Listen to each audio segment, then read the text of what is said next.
My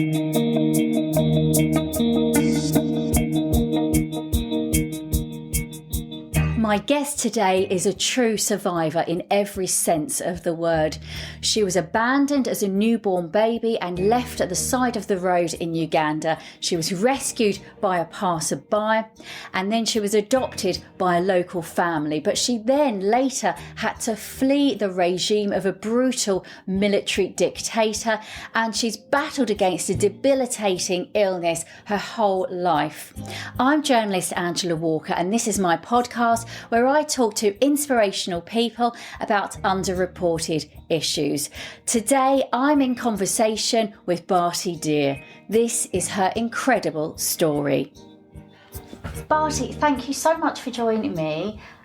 You are a survivor. You've been through so much, and you've kind of come out the other end with a smile on your face. You're just so upbeat. Can we go back to the beginning? Can you tell us what happened when you were left at the side of the road in Uganda? Talk us through that. So this happened in 1960, and I was found on a roadside in Kabale in Uganda. I was around 2 to 3 days old. They're not sure of my exact date of birth, but prior to that, my parents, who subsequently adopted me, my mum had actually had dreams that she was having a baby girl, and she was pregnant at the time. And my father was convinced it was just that she was carrying a girl, but she kept saying, no, I've had this dream. And although they are Sikh, my mum was also very influenced by Hinduism. And she kept saying that the goddess Lakshmi had come to her in a dream and said that she was going to have another little girl. So when I was found, the local newspaper reported that what they thought was an Asian baby had been found on the roadside. And my mum managed to persuade my dad to take her to the local hospital. And that's where they found me. And that's where she found me. So that's literally what happened. I don't know if you know much about Uganda, but it was even a miracle that I was found, because in Uganda, when you are going along the roadside, you see boxes on the side of the road, and generally drivers will stop to see if it's fruit or vegetables, and they toot their horn, and then the farmer comes out and he or she may sell you the fruit and vegetables. So there was just this one lone box and one lone driver, and he stopped thinking, oh, let's see what's in this box, there's a final box left, and actually found me instead. So yeah. So he looks inside this box. There's this tiny baby. I mean, it's Uganda. The chances are it was probably extremely hot. Yes. And he opens it up and there's a tiny baby. Did he ever talk about that experience of what made him stop, how he came across this baby? I've only got one faded piece of paper where it's the interview he gave to the police. So it's actually a police inspector saying that I think his name is Mr. Matteo, has come and he's found this baby and he's brought the baby to us, and we're trying to find the parents. But that's all I've got. I don't know anything else about the circumstances, and I've never met the gentleman either. So. And there's your mum. She's heavily pregnant. She's telling your dad, I'm having this dream, I'm going to have this baby. And tell us, expand on that a bit, because it was really vivid, this kind of vision that she kept having, wasn't it? Yeah, she kept...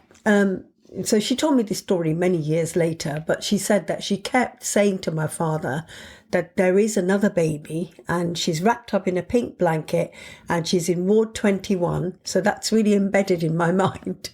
And she's in Ward 21 in Kisizi Hospital. My father kept saying, no, it's just your imagination. It's because You're pregnant, you're having a baby. My father was not as spiritual as my mum.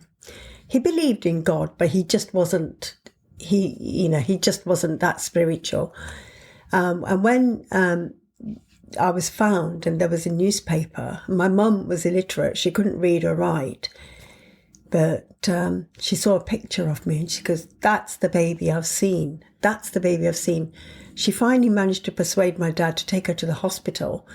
And the story is that when they got to the reception, my father, I think, very sheepishly is trying to say, my wife says there's a baby here. And my mum had already gone because she'd seen the corridor in her dream. And she already seen the ward 21.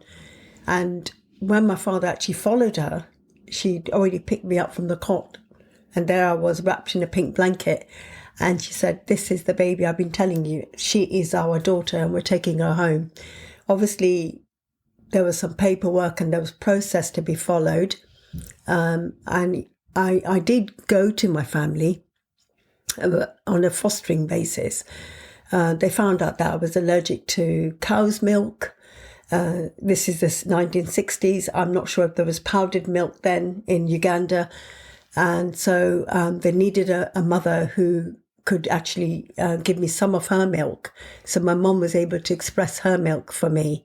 And so because she was as you know, she was heavily pregnant. So so initially I went there on a fostering basis. And then I was adopted 6-7 months later. And of course, you were an African Asian child taken in by a Punjabi Sikh family. In itself, that was quite a unique situation, wasn't it? It was, yes. Adoption, particularly in the Indian community at that time, and potentially even maybe African family, you tended to adopt children that you knew. If you were infertile or you couldn't have a child, maybe your sister might offer you her child or a brother might offer you a child. But to actually adopt a stranger, and particularly a stranger who was not your race, was very unusual in those days. And my parents went through a lot when they wanted to adopt me because they were told it's a girl. Why do you want to adopt a girl? So there was a lot of sexism around that, and there was a lot of prejudice around illegitimacy. My parents were told she's going to bring dishonor on your family. She's going to bring dishonor on our family. We're not going to be able to marry our children off because she's going to do what her birth mother did, which was have an illegitimate baby herself, which was considered to be very dishonorable. Then they were told, when they found out that I was actually dual heritage, I was part African, part Asian, in the eyes of the community, I was actually African as far as they saw it. And they were told, why are you adopting somebody who's so dark? She's so ugly. Nobody's going to want to marry her.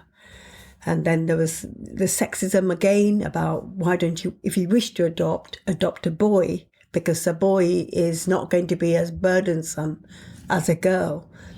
So my parents went through a lot to adopt me and to stick to their guns, because they went against society and the pressures from that society and the prejudices of that society regarding adoption. So I do admire them very much for that. And they didn't tell you were adopted, did they? No. In fact, I didn't know. And it's really strange because when I was in primary school, children used to come up to me and say, that's not your real family. And I used to get into loads of fights, physical fights, because I used to say, no, that is my real family. And my sister used to join me saying, yeah, she's my real sister. I think when you're a child, you don't see colour. And my parents used to play this game where my dad used to say, Bharti looks like me. And my mum used to say, pull Anju, my sister, over to her and say, well, Anju looks like me. And, it's just a sort of bantering game as to, so, as a child, you don't see anything different. You don't see that, you just see, oh, I look like my dad. And Anju looks like my mum, Mina looks like mum, My brother looks like my mum. So you just don't see it in terms of colour. It never occurred to me that my hair was curlier, shorter, that I was darker skinned. I just took it as everything at face value. So when I found out I was adopted, it was actually quite a shock because I was 8 years old round about that time. And I went into my father's study because I was an avid reader and I was desperately looking for things to read. And he had quite a few books in his study. And I came across a file with my name on it. And that's picked it up out of curiosity and saw these pieces of paper saying adoption. And so then I looked it up in the dictionary and realised actually I was adopted. But of course I couldn't talk to my parents because if I'd said I'd been in the study, I was more worried about getting into trouble for going into the study than actually, the actual news that I was adopted. So I told my sister, but I didn't talk about it. And you didn't talk about it for years, did you? And that's quite a secret for a child to kind of keep inside and to... Did it bother you? Did it upset you? It didn't upset me, I think, because but I think it just made me more curious as to why I wasn't told. It didn't upset me. Of course, I started to see things with sort of fresh eyes after that. So whenever they played the game of Bharti looks like me, in my heart, I would say, well, actually, I don't. I started to notice the difference straight away. And I just kept quiet when children came up to me and said, oh, you're adopted. I just kept quiet. And sorry, they didn't say I was adopted. They said, that's not your real family. I didn't go into fights anymore. I just kept quiet. But I didn't actually tell anybody until when I was around 16 years old. And it was here in the UK. And I'd gone to the hospital for an appointment. And at that appointment, they found out that I had a condition called systemic lupus erythematosus. So lupus for short. And the consultant was asking my mum, is there anybody in the family that has this? So my mum said, oh, ask Bharti to go out the room and I'll tell you. And at that point, I sort of blurted out, I'm adopted. No one knows anything about me. I was abandoned on the roadside. So that's when my mum actually found out that I've known all along I was adopted. And I bet that was quite a shock for her, wasn't it? I think, yes, her face looked a picture. So you mentioned earlier that you were an avid reader, and I know that your dad really encouraged you forward with your education. Talk to me about that. Well, my father was very adamant that we should all be educated, but I think looking back on it now, education at that time for girls, yes, some girls went on to have a career, but most of the time it was to get a good marriage partner. So the more educated you were, the more likely you were to get a good marriage prospect out of it. So my father did encourage us to study, and he did encourage us to have aspirations. That was more unusual. Most of the time, the majority of Asian girls, it was all about getting a potentially good match in marriage eventually. And some girls did go on to have a career, but generally it was more about marriage prospects. And I know it's when you were a child that you suddenly developed a really serious health condition. It was a skin complaint. Talk us through that, because I know that affected you throughout your whole life, and it started when you were a child. Yes, so I was again round about the age of 7 or 8 years old, and I developed this condition called Epidermolysis Bullosa, and it's actually known as EB for short. So they have a nickname for it here, and it's butterfly skin. It's basically your skin's very, very fragile, becomes very fragile. and I actually developed blisters all over my body, and it's quite a painful condition.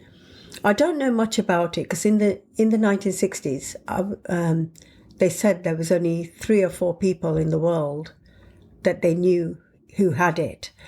So there wasn't much known about it. It was a very, very rare skin condition. And so I developed these blisters all over my skin. And of course, with it comes that sort of awareness that not only are you ill, but people do shun you because people were worried that it was contagious, didn't know what it was. So there was a marked shift in the way the other children at school started to see me. From playing with me, I would be more rejected, and I started to go more inward into myself and getting more withdrawn. So I think it really affected my self-worth, having such a visible skin condition and knowing that there was just absolutely no one else around who had this condition. I've still got it. It's incurable. However, I have to say that I've not had a blister on my skin for at least 20 years now. You were covered in these terrible blisters, and your dad, as I understand, he was determined to help you and to try and find a cure, and he took you all over Uganda to try and get to the bottom of it and to try and help you. Tell us about, some of the treatments that you had, because some of them were really invasive, weren't they? Yeah, so,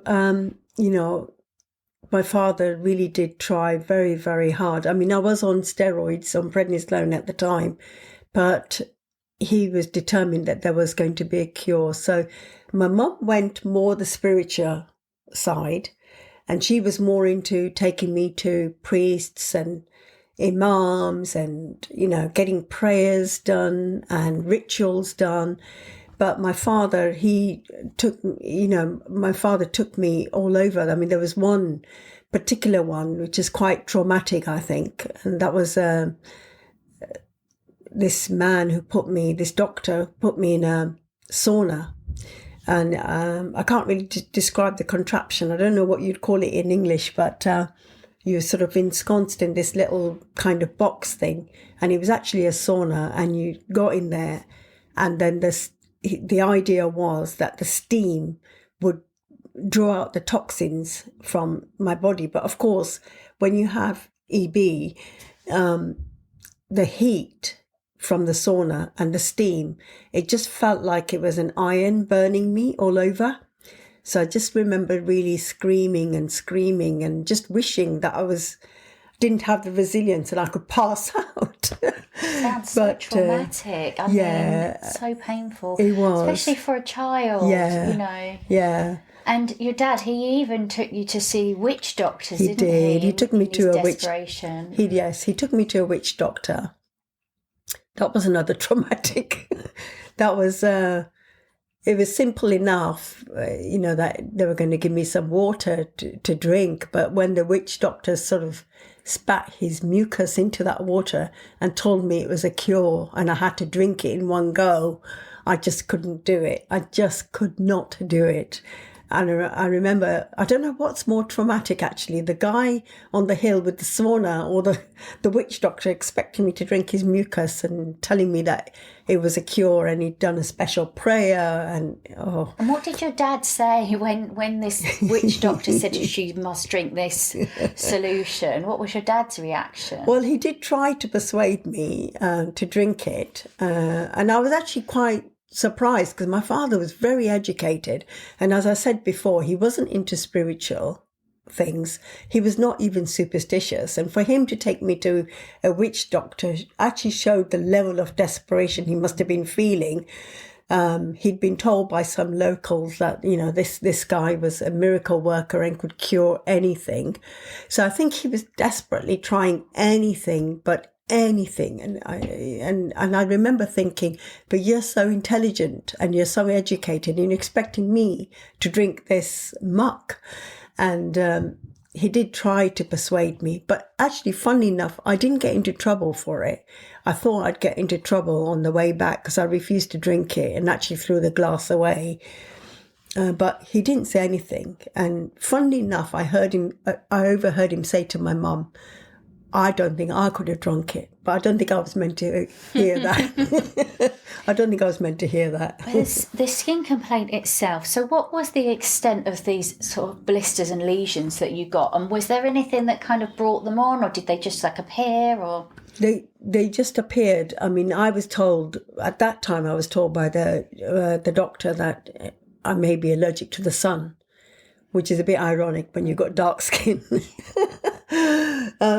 So I just remember being told to keep out the sun and various treatments being offered, such as, drink lots of glucose, lots of water with glucose, because glucose is cooling on the inside.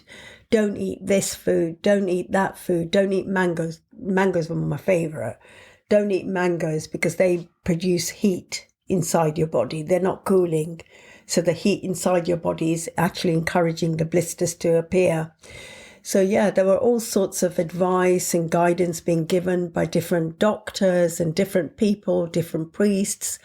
But the skin was very fragile. I only had to knock it and it would just peel off immediately. And I remember on many occasions just maybe falling over and the whole of my skin just coming off, and having to go to my dad, and he'd be in the middle of a meeting in the office and I'd appear with the skin, and he'd just take out the first aid box and just deftly and very gently dress it. And he knew how to, put the gauze on it and then put the bandage on it.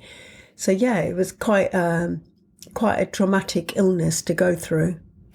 And your dad was obviously determined to try and help you, and you talk very fondly of him, but I know that there was a time where he was quite a strict man, wasn't he? Yes.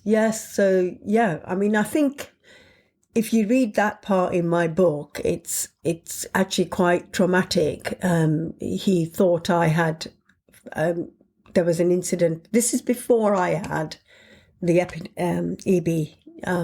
So what actually happened was there was an incident where he thought I was flirting with the gardener and he didn't like it. I was actually playing hide and seek and the gardener sort of was laughing and he pointed to a certain spot and said, "Oh, hide there." My father saw this interaction, thought I was flirting and really beat me up. I was given a good beating with... sort of like I don't know what you'd call it, like a cudgel, or a club.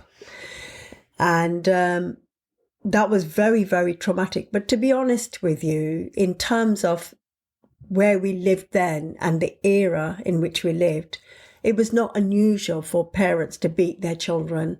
I mean, it was not unusual. This sounds horrible, but it was not unusual to go into school and children would come in with maybe a broken finger or a broken toe and say, or with marks, sort of belt marks over them. And they'd say, "Well, I got beaten by my dad."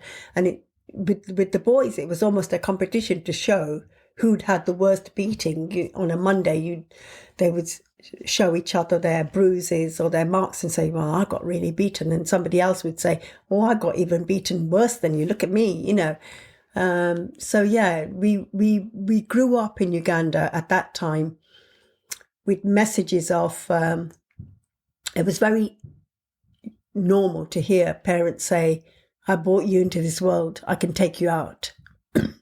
Or, to hear messages in terms of girls, "If you do something that I disapprove of, I will kill you," And so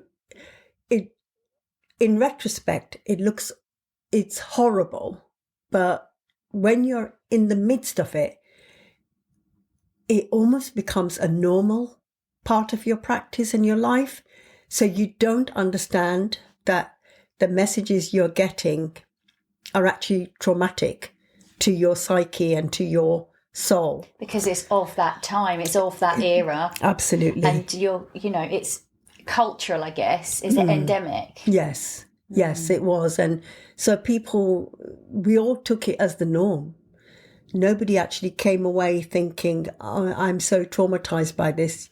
There was that level of fear you had of your parents. But I guess it was the same for all your peers. Yes. So you're accepting it as your normality at that time. Absolutely, absolutely. And so talking about, sort of brutality and so on, that kind of brings me on to Idi Amin and his regime, because this military dictator, he kind of rose up. At that time, you were a child, your family's Asian, and he really was cracking down on Asian families and especially Asian businessmen. Tell us about your experience of that. Well, living in Kabale, it was quite a small town in the southwest of Uganda.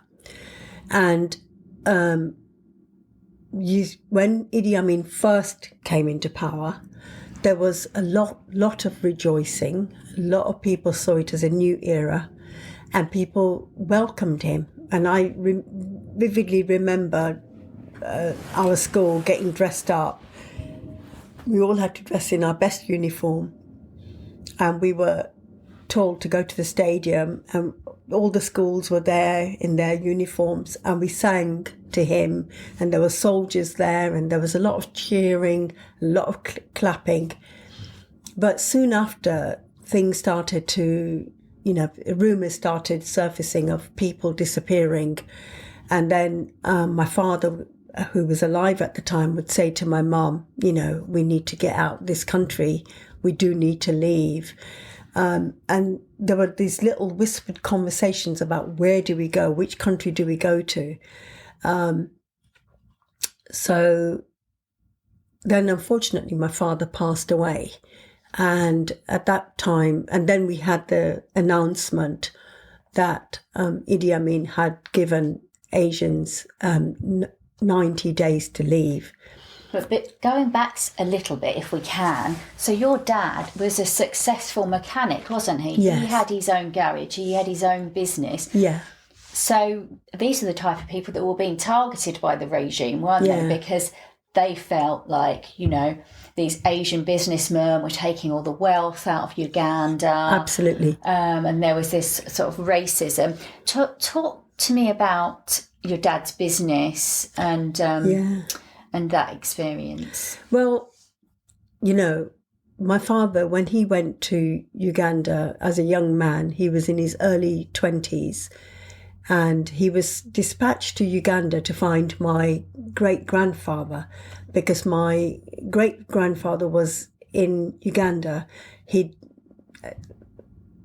done something illegal in India, or so he thought, and had escaped to Uganda. My father did find him, but my grandfather refused to leave, said he loved it too much in Uganda. And actually, my father also fell in love with Uganda. So he decided that he wanted to make this country his own home as well.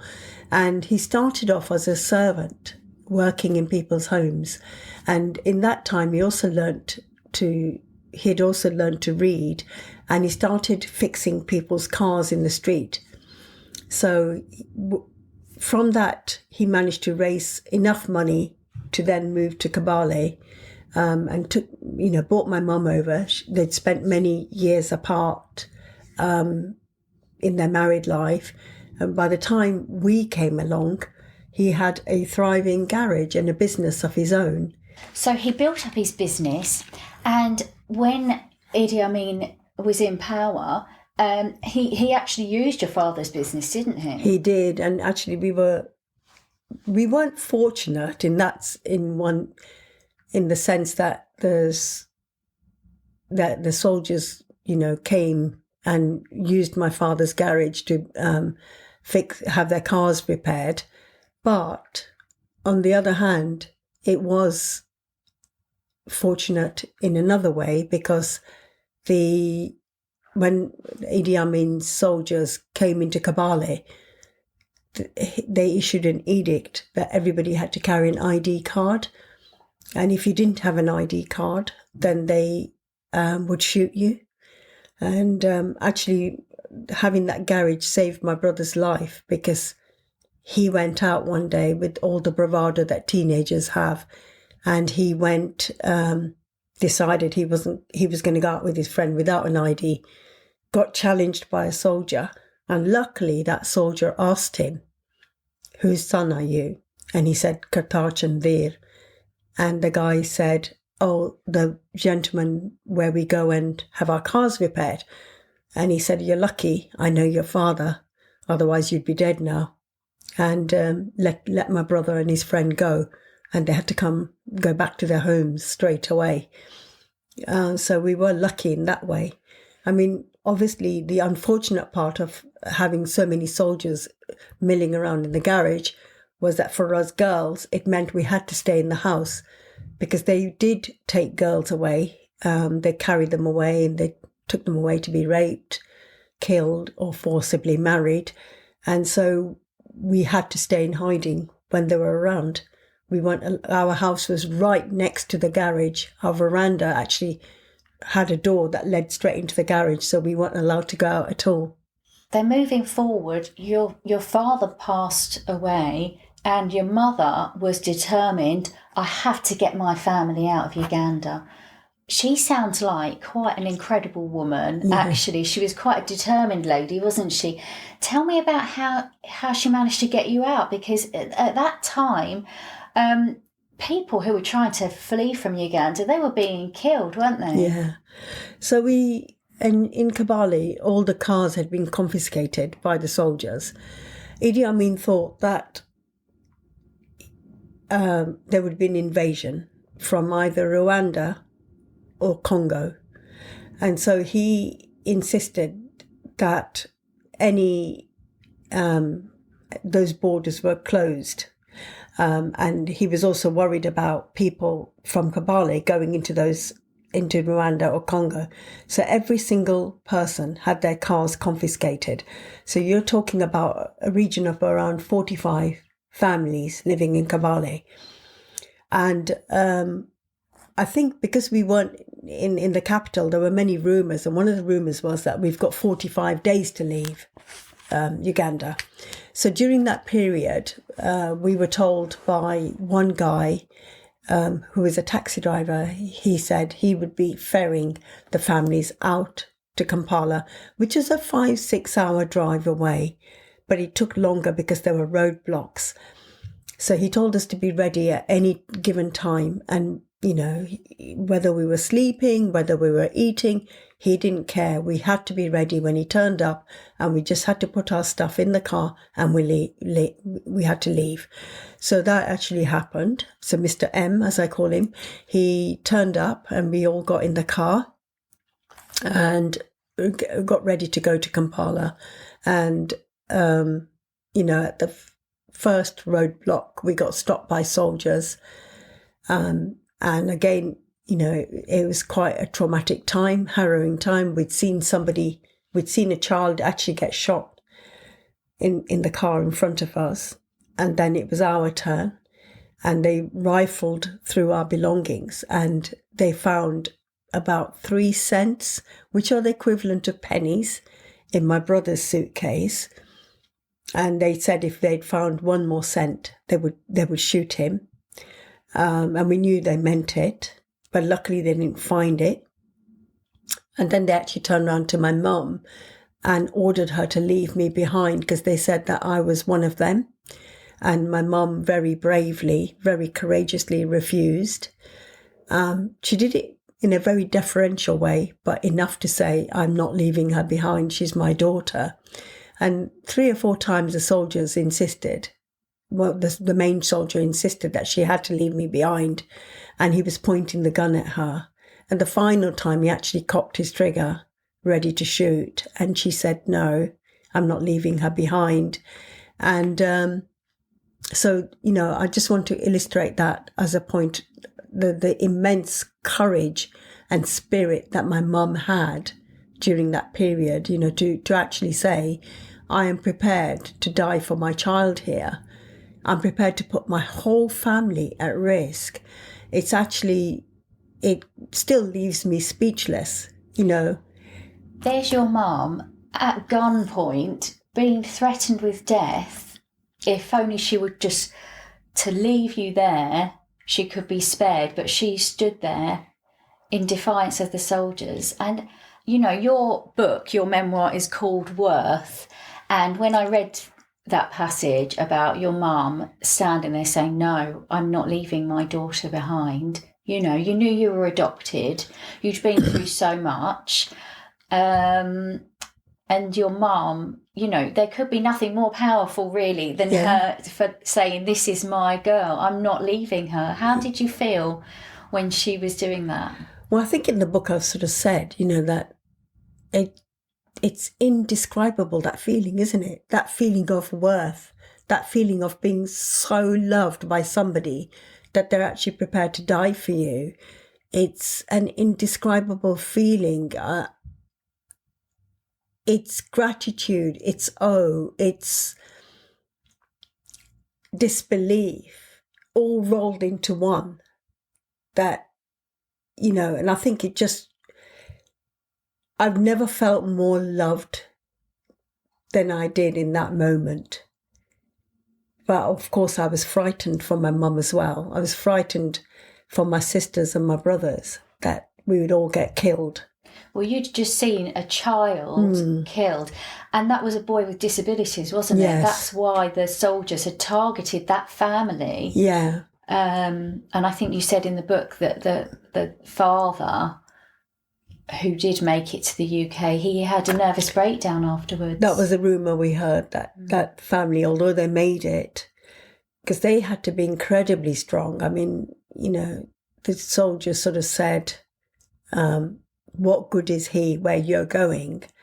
Threw the wheelchair down and then shot the boy and had to force, and then turned to the mother and said, I did good, didn't I, Mama? I did good. And the father had to say to her, tell them that they've done good, otherwise we're all going to get killed, because there were several other children there as well. And she was forced to say, yes, you did good, and hide that grief, that trauma there and then. And so I think he held it together. And there was a rumour that when he actually got to England, he just had a nervous breakdown. I'm not surprised. Yeah. I mean, basically being told to thank the soldier who just shot your child dead and then keeping all that inside. I mean, that's just horrific. And then when he turned to me and he said to my mum, what good is she going to be where you're going?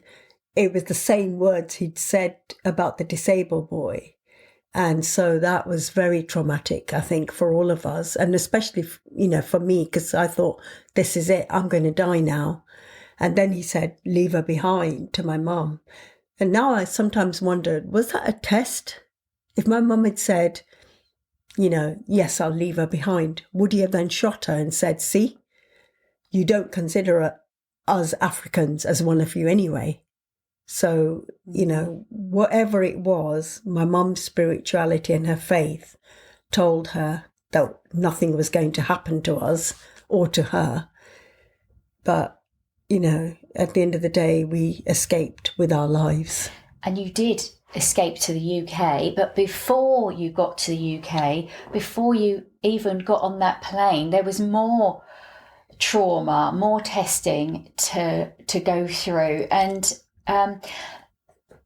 read me a passage from your book, because you really encapsulate that moment where you're basically in hiding from the soldiers, waiting for the opportunity to get to the airport. Okay, so to set it in context, we ended up going to my auntie and uncle's house in Kampala when we got to the capital. And then literally a day or so later, my cousin, who I call Bobby, because that means sister-in-law, my cousin's wife is Bobby. Bobby G came with her children, her 4 children. So this just encapsulates the kind of thing that we had to do. We were joined at the house a day or so later by Pritam Paji, Dad's nephew who lived in Kabale, and Pabiji, his wife. They'd originally planned to leave for the airport the day before us, but he changed his departure date to leave after us so he could be sure we'd left safely. He said he owed it to his uncle, my dad, to ensure we were safe. I recall Babiji being a very strict but loving second mum to us all. She had 4 children who came to call me auntie. At that time, though, we simply wondered if we'd survive long enough even to reach the airport. Mum and Pritam Paji went to Kampala to fetch the papers we'd need for our departure, leaving us with Babiji for a couple of days. During the day, we could play freely, but with firm orders to stay in front of the house and not wander off. But just before sunset, we'd scuttle back inside. It was important to show that the house was unoccupied, so every evening one of my cousin's children or my brother would climb out of a window, lock the front door from the outside, and then climb back in through the window. A chain and heavy padlock on the front door gave a sure outward sign that the house was empty, hopefully keeping the soldiers away. During our evening meal, we were given instructions to remain completely silent if there was a knock on the door. We weren't to make a sound, not even a cough. All lights needed to be off, and we were to lie on top of our beds in complete darkness. If soldiers started to break down the door, we were all to climb into the water tank in the bathroom. Again, we weren't to make a sound, no matter how cold the water. We were worried that we'd drown, but Babiji reassured us that the water wasn't that deep. She said she'd knock 3 times on the tank when it was safe to come out. We had no idea how long it would be before we could venture out, or what would happen if her knocks didn't come. As children, we just accepted it. Gosh, what a thing to live through. You've been through so much, Bharti, but you're such an upbeat person. How do you think it is that you've stayed so positive throughout your life? I think initially I would say that I wasn't always positive. There were events that occurred that really did, I think, affect my self-worth quite a bit. That was the illnesses, the lupus, and then the EB, and being bullied at school for it. And then, of course, the whole trauma, I think, of, finding out I was adopted and, having to keep that a secret. So I think, and then, the prejudice from the community itself regarding my upbringing, my adoption, who I was, part African, part Asian, and, the fact that I was not seen as an attractive child. I think all of that really affected my self-worth. So for a long time, I wasn't positive and upbeat. But as time went on, I realised, and actually it was at university that I had this sort of epiphany moment where I thought, I really need to get a grip of myself. Either I can drown in this sorrow and pity and thinking I'm not worth it, I'm not even worthy enough to walk out the door, or there comes a time in your life when you say, well, I have to hold my head up high. I am what I am. Start accepting me for who I am. And I think once I'd made that decision to accept myself and not lose myself in the opinions and the negativity from others, and to actually fight my way out of that mire, I actually started to feel good in myself. So I wrote the book. I wrote it, and it was a very cathartic experience. And I think just being able to hear people's experiences that have resonated with mine, and also having the love of my family and having the acceptance of my siblings and knowing that they were behind me, and the support I've been given for my story has made me a very positive person. Thank you so much for sharing your story with me. You are really inspirational, Bharti, and Thank you. There's so much more that we could talk about, but it's all in your book, isn't it? Yes. So we can learn more about it. Thank you. Thank Bharti you. Dhir, for joining me. Thank you very much. Thank you. I'm journalist Angela Walker, and today I've been in conversation with Bharti Dhir. And if you'd like to find out more about Bharti's incredible story, you can read about that in her memoir, which is called Worth. If you'd like to see and hear more of my podcast, check out my website on angelawalkerreports.com. And if you know someone inspirational that I should be talking to, or if there's an underreported story you think I should get across, then please get in touch through my website. Until next time, take care.